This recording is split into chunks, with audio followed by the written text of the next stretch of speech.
Batu yang ada di tangannya dia mau lempar kepada teman-temannya. Dia sampai mengeluarkan kata-kata yang kasar, memaki guru yang ada di sekolah, bahkan teman-teman yang ada.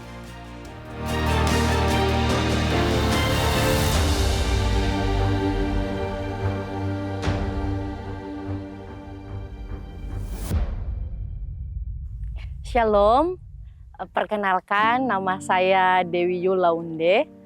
Asal saya dari Halmahera Utara. Puji Tuhan saat ini saya sementara melayani di Medicine School. Tepatnya di Desa Mobuya, Modoinding di Sulawesi Utara. Dan saya melayani di sini di tahun 2022. Pada saat saya datang di sini, ada beberapa tawaran pekerjaan pelayanan kepada saya. Salah satunya medicine. Dan ketika diberikan tawaran untuk melayani, untuk bekerja, saya rindu agar saya pergi ke tempat yang tepat. Jadi sebelum saya datang di medicine, saya berdoa kepada Tuhan untuk tawaran-tawaran pekerjaan pelayanan yang diberikan kepada saya, kecuali sekolah medicine. Walaupun sudah ditawarkan, rasanya saya tidak ingin datang di tempat ini karena ada beberapa hal yang saya pertimbangkan. Tetapi ketika saya berdoa kepada Tuhan, Tuhan menjawab adalah medicine school yang harus saya pergi. Dan dengan pertolongan Tuhan, akhirnya walaupun itu bukan keinginan saya, bukan kemauan saya memutuskan untuk mengikuti apa yang Tuhan mau untuk saya lakukan.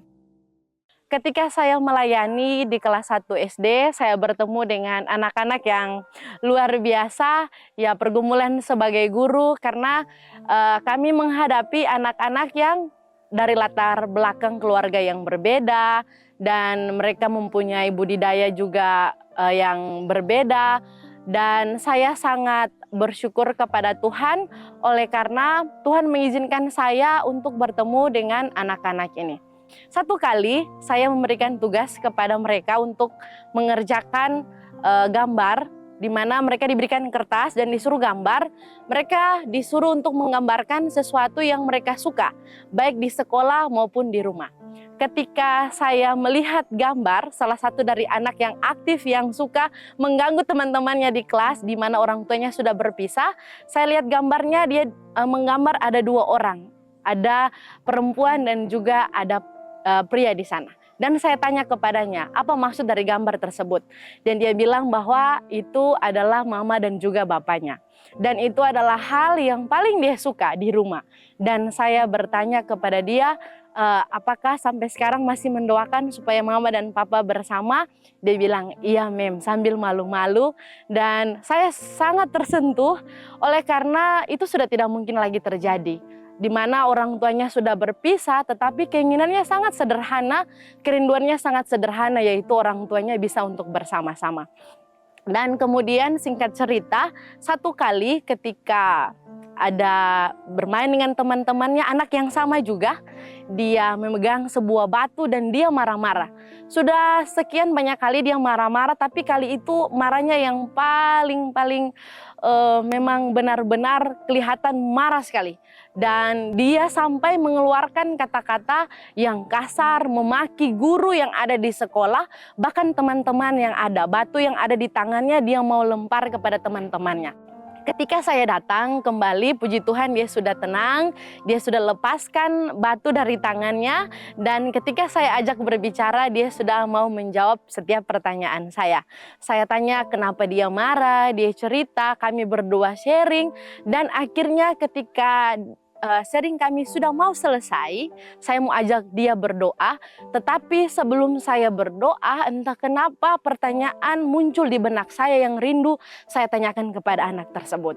Dan akhirnya saya bertanya kepada dia dengan serius, saya tanya, apakah kamu rindu kepada seseorang? Dia menatap saya dan saya tanya, apakah kamu rindu dengan ibumu? Dan waktu itu dia menangis, dia melihat saya dan dia menangis, dia bilang, iya mem, saya rindu dengan ibu saya. Waktu itu sebagai guru, saya secara pribadi merasa juga sangat sedih karena ini adalah kerinduan seorang anak yang masih kecil di mana orang tuanya sudah berpisah. Akhirnya Saya panggil dia, kami berdua berdoa bersama-sama dan saya bisa merasakan bahwa dia memang berdoa, anak yang nakal bisa dibilang di sekolah, bahkan di masyarakat, yang kelihatannya susah untuk diatur. Waktu itu kami berdua sama-sama berdoa. Dan saya bisa merasakan bahwa memang benar-benar waktu itu dia berdoa dengan sungguh-sungguh. Lewat anak ini saya belajar banyak hal. Orang tua saya masih lengkap, tapi saya kurang bersyukur untuk hal itu. Ketika saya lihat anak ini sederhana, dia punya cita-cita yang dimana dia mau orang tuanya untuk bisa bersatu. Dan saya diajar untuk bersyukur dengan segala sesuatu yang Tuhan berikan kepada saya. Benar yang dikatakan oleh Ayub 42 ayat yang kedua. Aku tahu engkau sanggup melakukan segala sesuatu dan tidak ada rencanamu yang gagal. Tuhan yang menuntun saya untuk datang di tempat ini oleh karena Tuhan tahu bahwa di tempat ini saya harus belajar banyak hal. Tuhan juga yang menuntun sekolah medicine ini dibuka, walaupun di awalnya dengan berbagai pergumulan kelihatannya susah, tapi Tuhan yang menuntun karena itu adalah rencana Tuhan dan itu tidak pernah gagal. Saat ini mungkin saya dan saudara-saudara sekalian memiliki pergumulan ketika kita diperhadapkan untuk memilih dan kita tahu bahwa itu adalah pilihan yang Tuhan mau untuk kita ambil.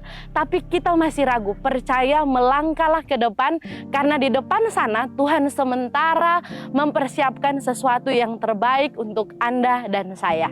Dan biarlah kesaksian ini bisa menguatkan iman kita dan biarlah semuanya hanya untuk kemuliaan bagi nama Tuhan. Saya bawa di dalam nama Yesus. Amin.